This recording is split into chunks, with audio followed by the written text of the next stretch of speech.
Bismillahirrahmanirrahim. Assalamualaikum warahmatullahi wabarakatuh. Alhamdulillahi rabbil alamin, wa bihi nasta'inu ala umurid dunya waddin. Assalatu wassalamu ala asyrafil anbiya'i wal mursalin wa ala alihi wa sahbihi wat tabi'in wa man tabi'ahum bi ihsanin ila yaumiddin, amma ba'd. Subhanaka la ilma lana illa ma 'allamtana innaka antal alimul hakim, wa la haula wa la quwwata illa billahil aliyyil azim. Allahumma anfa'na bima 'allamtana wa 'allimna ma yanfa'una wa zidna ilman nafi'a waj'al ilmana hujjatan lana la hujjatan 'alaina birahmatika ya arhamar rahimin, amin.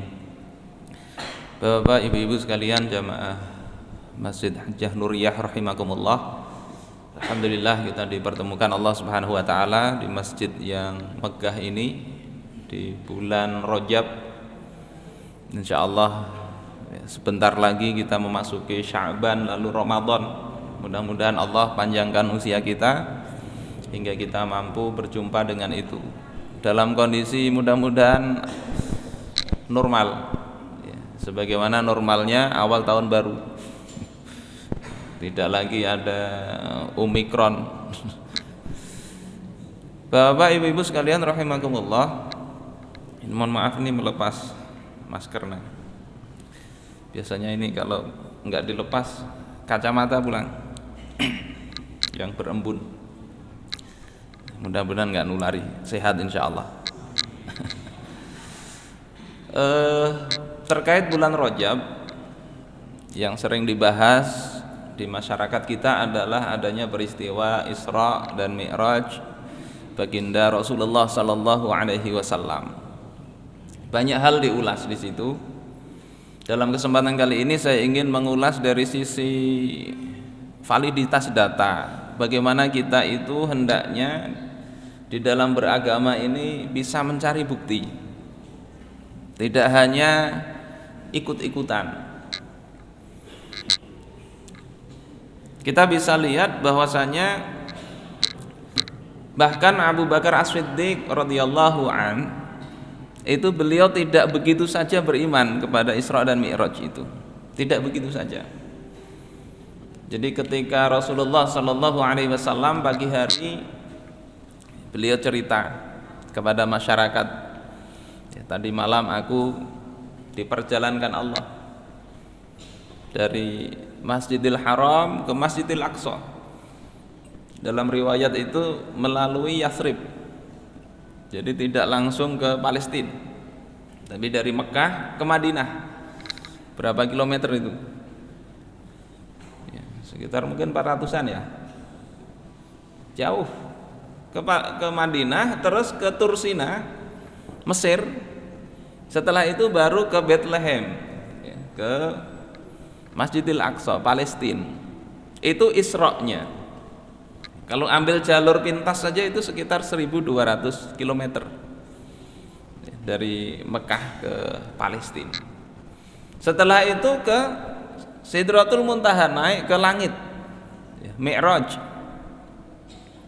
Diceritakan di tengah-tengah masyarakat. Apa yang dikatakan oleh masyarakat waktu itu? Mereka jelas nggak percaya. Bahkan orang-orang kafir kemudian menyuruh Rasul itu cerita terang-terangan untuk apa? Dalam rangka dibully. Ini kesempatan bagus untuk membuli Nabi, supaya dikatakan betul-betul gila. Karena nggak mungkin secara teknologi saat itu, bahkan saat ini pun kalau secara teknologi akan berat sekali itu. Pian dari sini jangankan ke jauh lah, ke sini ke Surabaya, terus misalnya bilang ke Aceh, besok pagi sudah di sini lagi. Kira-kira banyak juga yang meragukan cerita itu walaupun mungkin. Maka apa yang dilakukan oleh Abu Bakar ketika diberitahu oleh kafir Quraisy? Kafir Quraisy datang kepada Abu Bakar ini ingin memprovokasi Abu Bakar supaya Abu Bakar nggak percaya kepada Rasulullah sallallahu alaihi wasallam. Jadi Abu Bakar tidak sekedar itu, kemudian beliau katakan pertama dalam memvalidasi berita itu cari sumbernya. Ini pelajaran pertama. Maka dalam Sirah Ibnu Hisam dikatakan, kata Abu Bakar, wallahi la in kana qalahu laqad shadaq. Demi Allah, kata Abu Bakar, kalau memang betul Muhammad bicara begitu, sungguh dia telah betul, dia benar. Aku percaya kalau memang Nabi yang mengatakan. Artinya apa? Untuk memvalidasi sesuatu lihat sumbernya. Kalau sumbernya itu orang yang terpercaya, maka beri contreng satu, ini bisa dipercaya. Bisa dipercaya. Sebaliknya kalau yang berbicara itu biasa berdusta, omongannya nggak jelas, bisa membunguli orang,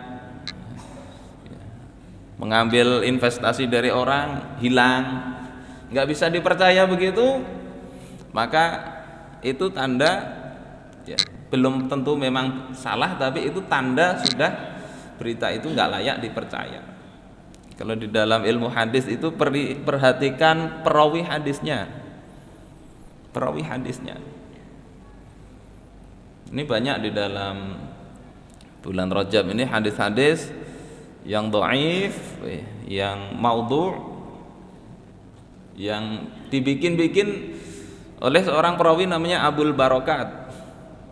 Itu nanti dijelasin oleh Imam Ibnu Hajar Al-Asqalani di dalam kitab beliau Tabyinul Ajab. Jadi banyak. Permasalahannya apa? Ada di perawi. Perawinya suka bikin-bikin riwayat.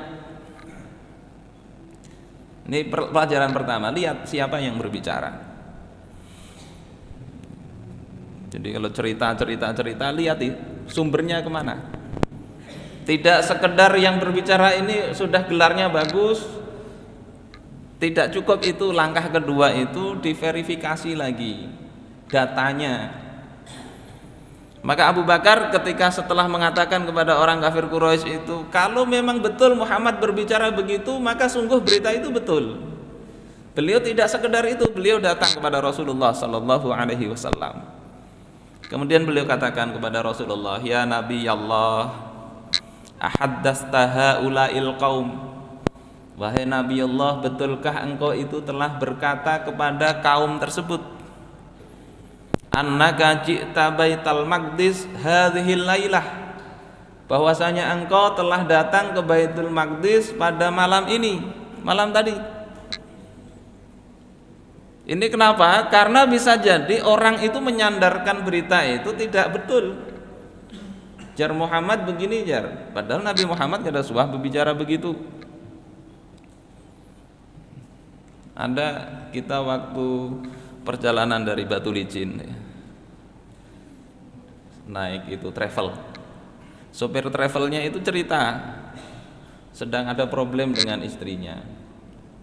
Kita sebagai penumpang agak khawatir juga, ya. Yang nyetir ini ada trouble dengan istri. Salah-salah dia ingin bunuh diri, kita nggak ingin bunuh diri, ikut juga mati. Kita ngobrol dengan teman kita bertiga waktu itu. Akhirnya cerita, dia ingin datang ke situ dalam pagar. Ada tuan guru di situ yang bisa merekatkan hubungan suami dengan istri. Ya, cerita-cerita kehebatan tuan guru itu, yakni biasa sholat Jumatnya nggak di sini tapi di Mekah. Jadi sholat Jumatnya di Mekah, saking hebatnya. Ya kita nggak menolak, nggak mengiyakan, nggak mengiyakan, tidak menolak juga. Oh, itu berita kan. Tapi kita punya teman orang situ, orang dalam pagar. Kita tahu namanya, tuan guru tersebut tidak kita sebut. Kemudian kita tanya teman kita, betulkah cerita itu? Dia ini yang kenal betul dengan tadi. Enggak benar katanya. Enggak benar, Jumatan biasa ya juga. Artinya apa? Jangan juga kita itu kemudian menyalahkan seseorang gara-gara seseorang itu diberi sandaran cerita yang tidak betul. Bukan tuan gurunya yang salah, tapi orang-orang ini mau olah cerita. Kalau kita telusuri, banyak juga mungkin siapa yang pertama kali bercerita itu. Bisa juga tukang ojeknya supaya laris ojek ke situ ya kalau ya, banyak kemungkinan. Kadang terlalu fanatik itu akhirnya diolah-olah cerita. Saya aja ketika ngisi akikohan pernah ya, pakai motor, saya parkir. Setelah itu ada orang yang mau mengambilkan motor saya ini, ya orang dari tuan rumah ya, mau mengambilkan, nggak bisa. Dikiranya saya ini sakti atau apa ya, bisa motor nggak bisa digerakkan. Padahal biasa aja, mungkin dia yang salah itu, entah apa begitu. Kalau itu dibiarkan bisa muncul cerita yang enggak. Wah, guru ini, ustadz ini bisa mengunci motor. Nyata ya bisa mengunci motor, unjuk jak kuncinya. Itu sumber berita, bisa jadi yang dijadikan berita tidak berkata begitu, tapi ceritanya diolah-olah. Sebagaimana hadis-hadis yang dibikin oleh Abul Barokat, salah seorang perawi hadis, disandarkan kepada sahabat-sahabat terpercaya, kepada Nabi, padahal itu olahan sidin.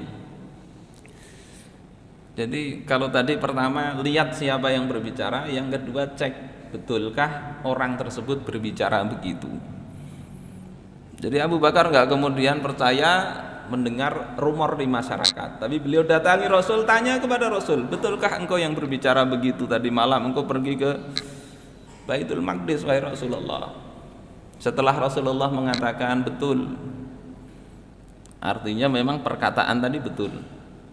Apakah selesai pengujiannya?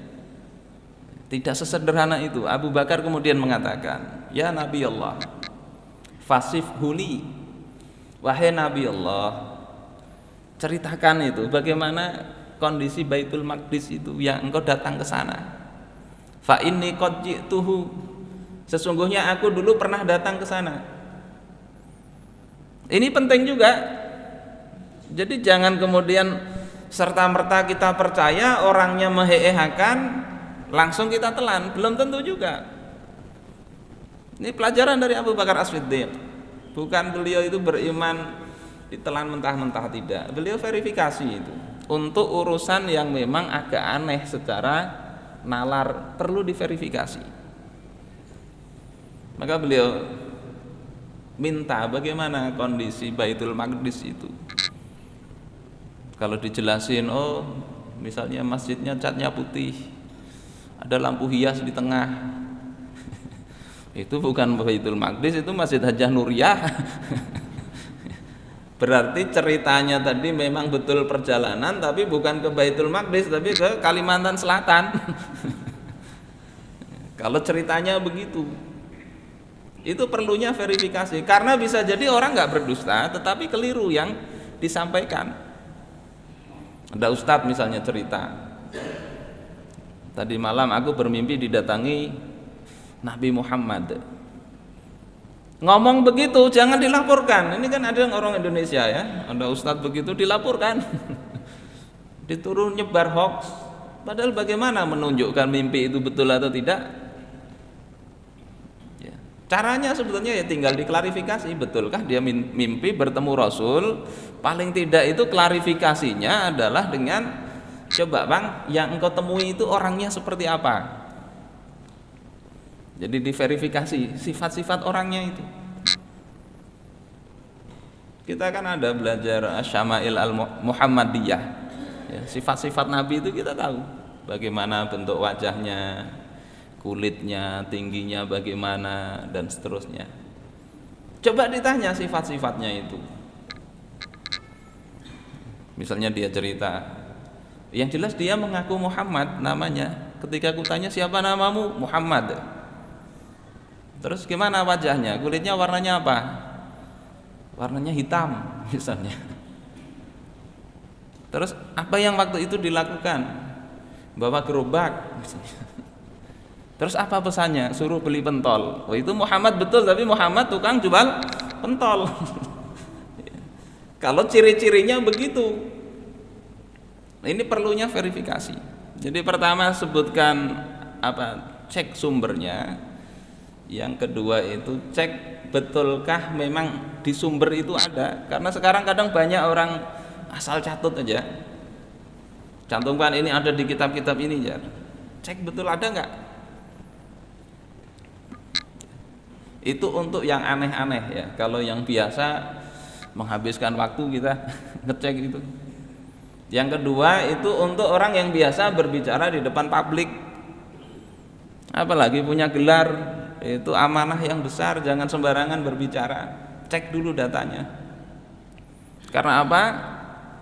Omongan itu akan dipakai oleh masyarakat. Beberapa bulan yang lalu ada banyak masuk ke WA itu nanya tentang ada ceramah seorang profesor yang di Indonesia dikenal ahli hadis yang mengatakan bahwasanya ada perjanjian Nabi dengan Nasrani Najran. Perjanjian Nabi dengan Nasrani Najran bahwasanya Nabi itu menyuruh umatnya untuk membantu orang-orang Nasrani dalam membangun gereja. Bukan sebagai utang tapi itu bantuan cuma-cuma. Dan ini berlaku sampai hari kiamat kata beliau. Kurang lebih begitulah isinya itu. Tanya itu beberapa orang bertanya, sudah saya bahas, ada saya bikin. Ini beliau tidak nyebutkan sumbernya. Hati-hati seharusnya begitu. Ini kan agak aneh ya. Sementara kita tahu para ulama ahli fikih 4 mazhab itu nggak membolehkan kaum muslimin itu membangun tempat ibadah orang lain. Kalau secara cuma-cuma itu nggak boleh. Yang membolehkan itu mazhab Hanafi itu kalau diupah misalnya, diupah nih bangun gereja. 3 imam mazhab nggak boleh itu, haram. Imam Abu Hanifah nggak. Itu kalau diupah. Kalau gratisan sama itu nggak ada yang membolehkan. Sehingga ucapan ini kan aneh. Kita cari sumber datanya di mana. Perlu dicari itu, cek betul nggak? Karena tidak menyebutkan rujukannya kemana, ya kita cari ya, tentang kumpulan ini, kumpulan wasiqah atau perjanjian yang pernah dibuat oleh Rasulullah dengan orang-orang yang lain, dengan kaum yang lain. Banyak itu. Ada yang sumbernya dari orang Prancis, ada yang dari Iran dan sebagainya, kita temui itu banyak literatur. Memang betul. Tetapi lupa itu untuk mengutip bahwasanya sumber itu adalah sumber yang tidak diragukan kepalsuannya. Jadi ada Dr. Hamidullah, seorang ulama dan cendekiawan. Beliau ini jenius, menguasai 22 bahasa beliau. Dr. Hamidullah. S3-nya 2 kali beliau, di Jerman dan di Prancis. Nah, waktu disertasi di Prancisnya itu yang meneliti tentang manuskrip perjanjian-perjanjian pada masa Nabi hingga Khulafaur Rasyidin. Ada disertasinya itu. Itu yang kita baca. Ternyata di situ disebutkan memang ada itu 2 manuskrip, 2 versi perjanjian Rabi dengan Nasrani Najran. Panjang itu yang bisa baca. Dan beliau katakan bahwasanya di situ tidak ada syubhat, tidak ada keraguan lagi bahwasanya 2 dokumen itu adalah palsu. Nah, itu yang dikutip tapi tidak dijelaskan itu palsu. Bahaya ini. Kalau kita yang ngomong tidak banyak yang dengar mungkin nggak apa-apa. Tanggung jawabnya sekedar ke yang mendengarkan kita. Tapi kalau kita posisinya sudah dianggap di masyarakat itu levelnya intelektual, harusnya hati-hati. Verifikasi sumber. Jangan hanya urusan disertasi aja harus strik ininya, sumbernya diteliti betul. Urusan pengajian sama. Bapak saudara-saudaraku sekalian rahimakumullah, Itu kata Abu Bakar As-Siddiq. Jadi dilihat kalau betul Nabi mengatakan betul. Terus beliau datangi Rasul, betul nggak Nabi mengatakan? Ternyata betul. Setelah itu ditanyakan kepada Nabi, coba jelaskan bagaimana kondisi Baitul Maqdis. Ternyata betul juga. Artinya tidak diragukan lagi bahwasanya yang disampaikan Rasul itu adalah sebuah kebenaran. Bapak, saudara-saudaraku sekalian rahimakumullah, di dalam kehidupan sekarang ini hal seperti ini sangat penting ya. Kita mendidik masyarakat, mendidik anak. Sebagai guru jangan kemudian marah kalau diprotes murid. Nabi tidak marah ketika Abu Bakar mengatakan fasif huli. Ya, coba bagaimana kondisi Baitul Maqdis, jelaskan kepadaku. Nabi tidak marah kepada Abu Bakar, kamu nggak percaya ya Abu Bakar? Tidak begitu. Tapi Nabi ceritakan. Artinya ketika ada sesuatu yang memang perlu dikelirkan, kalau kita guru ya dibukalah itu alasannya. Kalau kita pejabat dibuka data itu yang benar seperti apa. Jangan ditutup-tutupi. Pelajaran juga ini bagi kita semua. Tapi kalau urusan rumah tangga memang harus ada yang ditutup-tutupi juga ya. Jangan terlalu jujur juga ke istri, bisa marah juga nanti ya. Bah, aku cantik ada. Ya, ketika dijawab misalnya mau dijawab jujurkah, mau dijawab dengan dustakah, itu kan pilihan kita. Kadang kalau sudah berumah tangga lama itu kan ya jelaslah berubah. Yang dulunya cantik jadi ya kurang cantik lagi secara fisik. Bahkan kadang bisa pelupa, giginya bisa habis, kada peringatan lagi, sakit-sakitan. Nah seperti itu kan memang perlu kesabaran. Tidak harus sikapnya itu ilmiah terus, tidak. Tapi perlu yang mana yang kira-kira itu kedustaan yang boleh, salah satunya kan dusta dalam rumah tangga. Tapi bukan untuk mengurangi hak istri atau hak suami. Kalau dustanya untuk mengurangi hak, tetap nggak boleh. Tapi jangan sampai dengan alasan ini data harus clear sehingga semuanya itu diungkap di depan istri, sehingga yang nggak menyenangkan istri pun disampaikan. Maka ini juga tidak pas. Jadi pelajaran pertama begitu, guru jangan marah untuk membuka data itu. Kemudian yang kedua, bagi murid, bagi orang yang belajar itu hendaknya tidak sungkan-sungkan walaupun yang dia verifikasi datanya ini kedudukannya lebih tinggi. Tidak mengapa. Sebagaimana Abu Bakar tadi menanyakan kepada Rasulullah untuk memantapkan. Bukan dalam rangka nggak percaya itu Abu Bakar. Sebagaimana Nabiullah Ibrahim ketika bertanya kepada Allah, ya Allah, kaifa tuhyil mauta? Wahai Allah, bagaimana engkau caranya menghidupkan orang yang mati itu kayak apa? Maka Allah kan bertanya, apakah engkau nggak beriman? Tapi kata Nabi Ibrahim, walakin liyatma'inna qalbi. Bukan aku nggak beriman, tapi itu untuk lebih menenteramkan hatiku. Jadi bukan dalam rangka ngeyel Abu Bakar, itu bukan. Karena sekarang ini banyak orang mikirnya tadi ndake-ndake kata orang Jawa. Apa itu? Hal yang detil-detil ditakunakan, yang sebetulnya nggak boleh ditakunakan. Karena apa? Bukan karena ingin mencari agar tenang, imannya lebih kuat, tapi karena nggak percaya. Ada kalangan yang sekarang ini bukan ateis tapi agnostik. Kalau Bahari kan ateis nggak percaya Tuhan. Banyak itu kalangan begitu.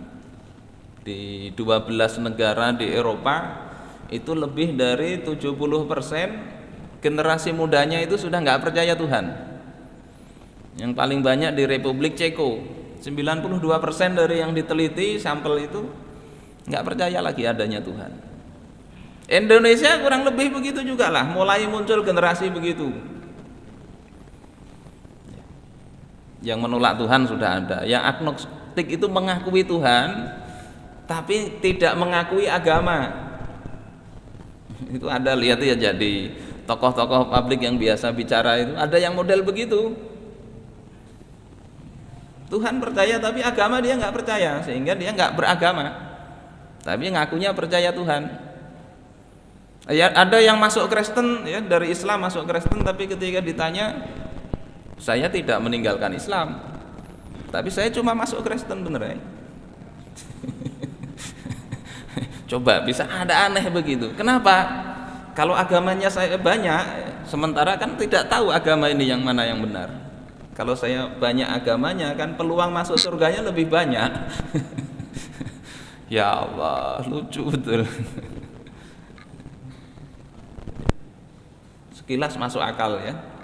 Sekilas masuk akal. Kalau agamanya banyak, kan masuk surganya lebih banyak dia peluangnya. Kalau kada masuk surganya lebih lewat Islam, dia masuk surga lewat Kristen.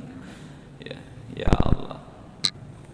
Perlu dibahas kah itu? Rasanya kada usah lagi lah. Pian kada nanang kayak gitu kalau. Pian ada yang pikiran kayak gitu, kita tuntungakan sampai jam 1 kah? Mbah ini kena. Ada yang begitu. Kenapa bisa begitu? Karena verifikasi, atau kita istilahnya verifikasi ini apa ya?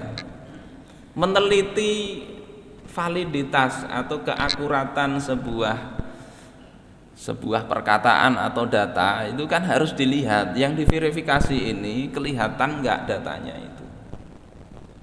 Jadi apa yang dilakukan oleh Abu Bakar As-Siddiq itu bisa kita lakukan untuk hal-hal yang memang terindra secara fisik. Terindra secara fisik, kayak tadi Baitul Maqdis itu kelihatan secara fisik, sehingga bisa dicek betul enggaknya dia ke sana. Tetapi hal-hal yang tidak bisa dicek secara fisik, ya jangan digunakan metode tadi. Ada metode yang lain. Ini metode berpikir ini penting ini ya. Ketika kita nggak kuasai itu, kita bisa nanti belajar ke orang-orang yang orang-orang orientalis, bisa hilang iman kita itu, bisa hilang. Jadi apa yang tadi dilakukan Abu Bakar itu untuk hal yang terindra, gunakan memang sains, teknologi gunakan. Mengetahui misalnya ini bulan sudah muncul atau tidak, hilal sudah muncul atau tidak, itu hal yang secara fisik bisa diketahui, bukan perkara gaib. Sehingga verifikasi seperti model yang dilakukan oleh Abu Bakar ini bisa kita lakukan. Ada seorang qadhi namanya Iyas bin Muawiyah. Kalau di dalam buku-buku tentang biografi itu disebut juga dengan sebutan Qadhi Az-Zaki, Qadhi jenius, terkenal dengan itu karena kejeniusan Iyas. Suatu ketika beliau ini sedang ru'yatul hilal bersama sahabat yang masih hidup, yakni Anas bin Malik. Jadi beliau ini kalangan tabi'in, dengan orang banyak melihat hilal. Dia dan masyarakat kadang-kadang melihatnya, tapi Anas bin Malik melihat. Beliau sebagai qadhi hakim menetapkan ini kelihatankah, enggakah masuk sudah 1 Ramadan atau enggak. Maka kemudian beliau minta ditunjukkan kepada Anas bin Malik di arah mana itu hilalnya, itu di arah mana, ditunjukkan oleh Anas bin Malik. Di sana dilihati oleh Iyas, kok kada ada. Kada ada. Amun pian kayak gitu kayak apa coba? Ini tuan guru besar nih, sahabat ini melihat, kita kada melihat. Pian harus memutuskan ini sudah masuk atau belum, coba. Apa yang pian lakukan kira-kira? Wah, kita ini ilmunya belum sampai. Ada kayak gitu, melihat bulan itu mau orang alim gak sama ya juga, namun kelihatan, namun kada. Pasti ada sesuatu yang lain. Nah ini perlu analisa begitu. Maka Iyas bin Muawiyah melihat Anas bin Malik dilihati sinden ini. Apa kira-kira inilah? Rupanya ada ini alis mata ini, nah bulu yang sudah putih ada yang terpanjang menjulur ke sini. Nah oleh sinden dibujurakan dulu. Di mana tadi hilalnya dilihati oleh Anas lagi, kadada kelihatan jar. Kadada kelihatan. Keliru urusannya.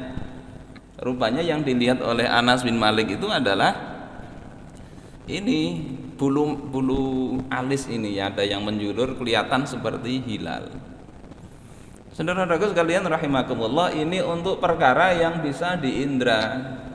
Untuk urusan yang tidak bisa diindra, kembalinya ya cuma dua tadi. Ya. Pertama ke orang yang meriwayatkan, ke sanad. Jadi kalau untuk urusan gaib nggak bisa akal kita langsung masuk ke sana, nggak bisa. Tapi lihat ini riwayatnya sahih nggak. Yang kedua lihati matan atau isinya bertentangan dengan riwayat yang sahih atau enggak. Jadi seperti itu, dua itu saja, riwayatnya benar apa enggak untuk perkara gaib. Yang kedua lihati isinya bertentangan enggak dengan riwayat sahih yang lain. Kalau bertentangan bisa jadi maknanya itu yang berbeda. Begitu juga mempelajari agama itu. Tidak kemudian karena ini bertentangan kemudian langsung kafir atau enggak, tidak begitu. Beberapa hari yang lalu saya dikirimi juga ada video ceramah tentang bumi datar. Mungkin sampean dengar juga ya. Ada yang mengatakan enggak percaya bumi datar berarti ingkar kepada Al-Qur'an, kafir. Bagaimana bisa begitu? Nah itu bumi itu kan perkara yang bisa kita indra, hal yang physically. Jadi pembuktian model sampai ke ngecek datanya itu bisa kita cek buminya itu. Yang kedua ada ayat. Ketika ada yang tidak sinkron di situ, ya itu bisa kemudian ditafsiri atau ditakwili. Di dalam tafsir Jalalain saja mengatakan bumi tidak datar itu juga tidak dikatakan kafir kok. Jadi itu perkara yang boleh-boleh aja, silahkan mau berpendapat seperti apa, perkara sains. Ini mungkin beberapa poin yang bisa saya sampaikan, karena ada pesan untuk kita kalau ada mau diskusi kami persilahkan, kalau ada yang mau disampaikan. Masih ada beberapa menit.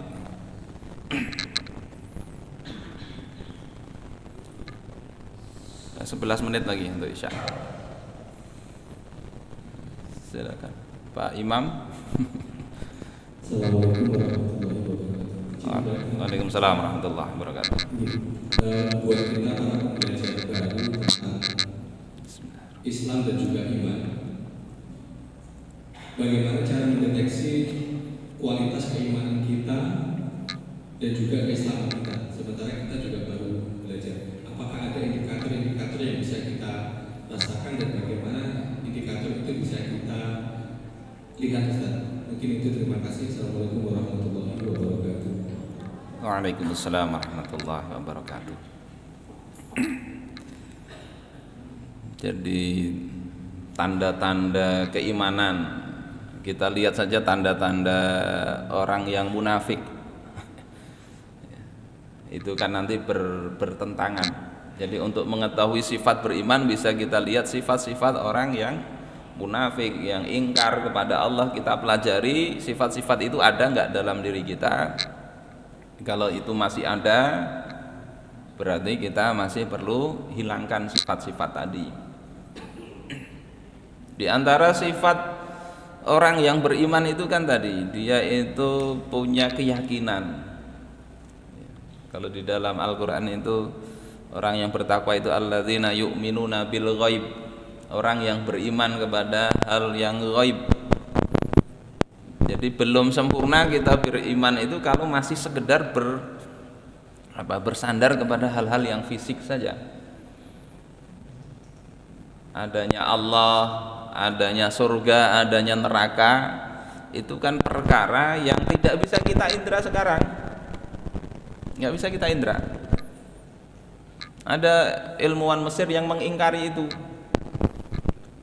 seperti Nasr Hamid Abu Zaid misalnya, ada di bukunya itu, nggak percaya itu dianggap sebagai kemunduran berpikir, sehingga wajar kemudian para ulama Al-Azhar itu mengusir dia, menghukuminya murtad, padahal dia nulis itu dalam rangka untuk mencari mendapatkan gelar profesor di Al-Azhar. Tapi kemudian justru disuruh tobat, nggak mau tobat, dihukumi murtad. Dia malah lari, kemudian sampai ke Belanda, sekarang diangkat ya, sudah meninggal ya, diangkat jadi guru besar di Universitas Leiden, Belanda, dan banyak dosen-dosen kita itu juga belajar ke sana. Gurunya nyambung sanadnya ke Nasr Hamid. Itu iman yang hilang itu. Enggak sedikit juga orang alim yang hilang juga imannya. Seperti ada Al-Qasimi namanya, justru dia jadi ateis. Jadi kalau memang kata Imam Al-Ghazali, kalau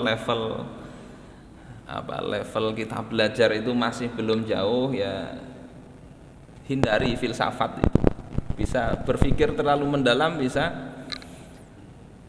sampai nggak percaya kepada Tuhan. Sebetulnya kenapa salahnya bisa begitu?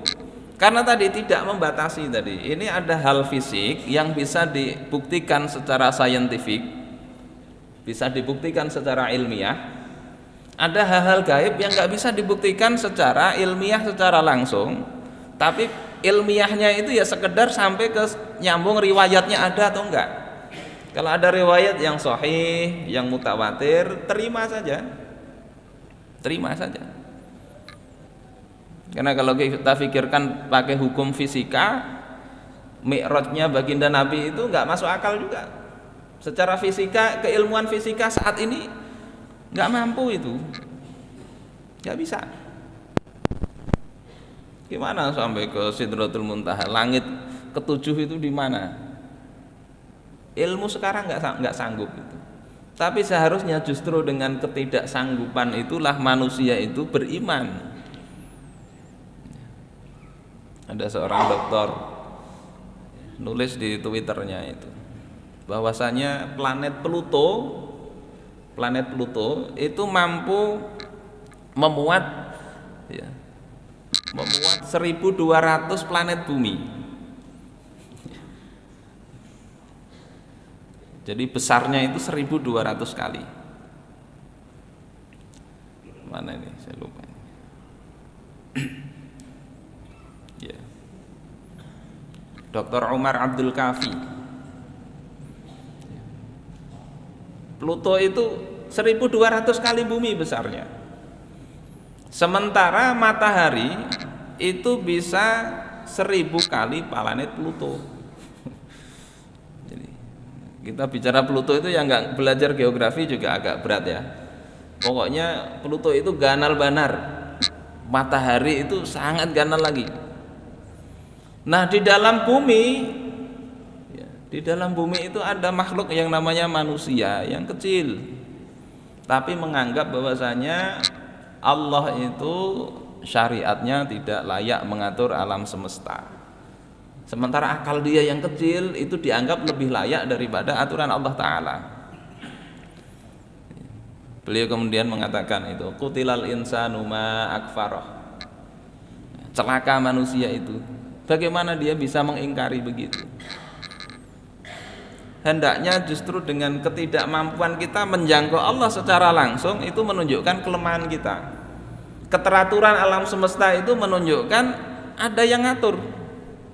Mulai dulu muternya sehari 24 jam ya, muter lagi matahari. Kan ada kehabisan itu. Andai pakai bensin berapa itu sudah. Kadang-kadang ngadat juga kalau kita punya mesin. Dan ini hanya bagian kecil dari alam semesta. Mustahil tidak ada yang menciptakan. Nah, keimanan paling dasar itu hendaknya begitu. Yakin Allah itu ada, yakin Allah itu yang maha bijaksana mengatur alam semesta termasuk kita. Ini yang pernah ditanyakan oleh Imam Al-Asma'i kepada seorang Arab Badui. Dengan apa engkau mengenal Tuhan engkau? Engkau kok bisa yakin Tuhan engkau ada?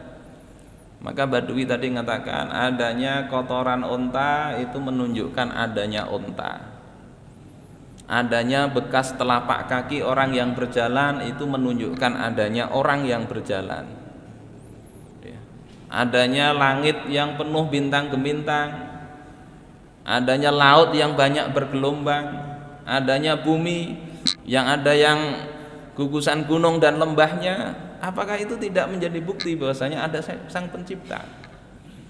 Sederhana begitu Islam itu, sehingga tidak perlu sebetulnya kejeniusan untuk bisa beriman. Ad-dinu yusrun, agama itu mudah. Tidak harus intelek untuk bisa yakin Allah itu ada, tidak. Semua manusia sanggup. Justru tadi ketika diberikan akal digunakan untuk mikir yang bukan pada level dia harus mikir, itu yang bahaya di situ. Yang bahaya di situ. Gelut bertengkar gara-gara Allah itu beristiwa di atas arsy. Dalam Al-Qur'an kan ada dalam ayat itu. Tsummastawa 'alal arsy. Kemudian Allah itu beristiwa di atas arsy. Kemudian itu yang dibahas. Harusnya kan tidak usah dibahas. Imam Malik ketika ditanya itu, bagaimana Allah beristiwa? Beliau diam, berpikir benar sampai keringetan itu. Imam Malik itu mikir akan kayak apa jawabannya, coba pian itu.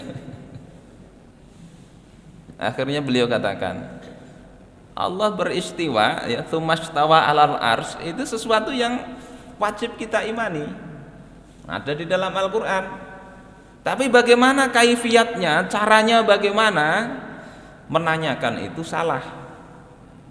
Salah pertanyaannya, tidak usah dijawab. Itu akal manusia begitu.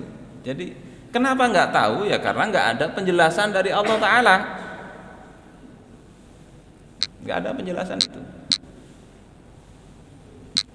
Kita jangankan mikirkan yang nggak ada penjelasan itulah. Kita mikirkan wayah ini di dalam dompet saya misalnya ada duit berapa, pian pikirkan ya, nggak akan bisa mikirkan itu. Karena apa? Realitasnya itu tidak bisa dijangkau. Kecuali saya bawa dompetnya, saya bukakan, hitung, baru bisa. Tapi ketika tidak diberitahu, mikirkan itu saja kita nggak mampu kok. Pakai teori apakah? Pakai triangulasi atau apa? Nggak bisa. Suruh gambar jin ifrit nggak bisa kita, realitasnya nggak ada. Jadi untuk perkara-perkara yang memang tidak terindra oleh akal manusia, itu cara mengimaninya cukuplah ada ayat, ada nas, fahami itu, terima saja. Tapi untuk hal yang fisis tadi, yang ada fisiknya, ratusan ayat dalam Al-Quran suruh kita mengkajinya. Insya Allah kalau begitu umat itu akan maju. Tapi ini kadang kita ini terbalik.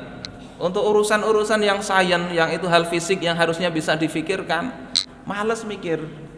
Tapi berdebatnya masalah itu, masalah sifat-sifat Allah Ta'ala. Apakah sifat Allah itu sama dengan zatnya atau tidak? Itu jadi perdebatan. Setelah berdebat itu apa hasilnya? Berkelahi kan? Berkelahi di YouTube itu saya lihat berkelahi. Ya. Kalau berdebatnya tentang alam semesta dia teliti, nanti ketemu teknologi kan bagus. Itu jadi mundurnya kaum muslimin, jadi majunya barat itu di situ. Mereka itu mikir betul untuk urusan-urusan fisik. Kita ini mengambil mereka berpikir, berdebat untuk urusan-urusan Yang kata Rasulullah, apa tafakkaru fil khalqi wa la tafakkaru fil khaliq fa innakum la taqduruna qadrahu. Berpikirlah tentang ciptaan Allah, jangan berpikir tentang Allah Ta'ala, tentang zatnya, tentang sifatnya, difikirkan bagaimananya, jangan, karena kalian tidak punya kekuasaan, kemampuan untuk menjangkau itu. Enggak usah Allah lah, kita punya kakek ya, kakeknya kakek kita kita nggak mampu jangkau itu, apalagi yang menciptakan alam, yang kita lahir darinya itu. Nah, cari orang ke-10 dari kakek kita itu, kita nggak tahu. Jadi saya rasa begitu, harus disederhanakan kalau ke masih anak-anak, jangan terlalu dake-dake. Tapi kalau yang tadi untuk urusan hal yang sifatnya fisis bisa dipikirkan. Kayak tadi bumi datar atau enggak, lihat di bumi itu. Sederhananya kan begitu. Bumi kalau datar, sementara kenyataannya ada jurang, ada gunung. Sehingga yang dimaksud datar dalam Al-Qur'an itu seperti apa? Nah, di situ ketemunya nanti. Maksudnya apa? Karena di dalam tafsir nanti juga ahli tafsir beda-beda memahami itu. Baik, ini mungkin untuk pertemuan kita kali ini sudah Isya, mudah-mudahan bermanfaat dan menambah keimanan kita ini, keimanan yang muncul bukan sekedar pasrah tapi juga muncul dari penelitian kita, sehingga keimanan yang enggak terbantahkan. Ini yang kita harapkan, mudah-mudahan bermanfaat semuanya. Kita akhiri dengan doa kifarah majelis. Subhanakallahumma wa bihamdika asyhadu an la ilaha illa anta astaghfiruka wa atubu ilaik. Allahu wa iyyakum ajma'in wa lafu minkum. Wassalamualaikum warahmatullahi wabarakatuh.